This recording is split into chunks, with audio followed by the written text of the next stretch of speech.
Good morning my dear friends, good morning wastage.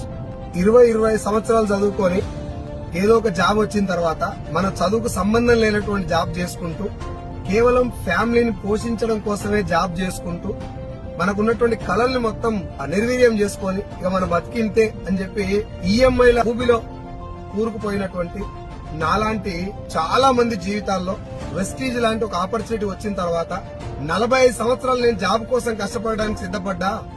Already 10-15 సంవత్సరాలు కష్టపడ్డా. ఇక్కడ కేవలం 2 సంవత్సరాలు అదే కష్టం ఇక్కడ పెడితే 2 సంవత్సరాలు గట్టి కష్టపడితే 3 తరాలు మారిపోతాయని తెలిసిన తర్వాత ఇది అర్థమైనటువంటి ప్రతి ఒక్కరూ ప్రాణం మొత్తం పెట్టి 24/7 లాగా వెస్టీలో పనిచేస్తున్నారు, జీవితాలు మార్చుకుంటున్నారు. ఇంకా చాలా మందికి ఈ చిన్న విషయం అర్థం కావట్లేదు. జాబ్ కోసం అంత సీరియస్ గా ఎందుకు పనిచేస్తున్నారు? లైఫ్ మారదని తెలిసినా, ఇక్కడ లైఫ్ గ్యారంటీగా మారుతుంది, చాలా మంది మారింది అని తెలిసినా ఇక్కడ అంత సీరియస్ గా ఎందుకు పని చేయలేకపోతున్నారు? ఒకసారి ఆలోచించండి. అండ్ మళ్ళీ చెప్తున్నా, జాబ్ చెడ్డది కాదు, కానీ నీ బలం జాబ్ కాదు. You can do more. Thank you so much.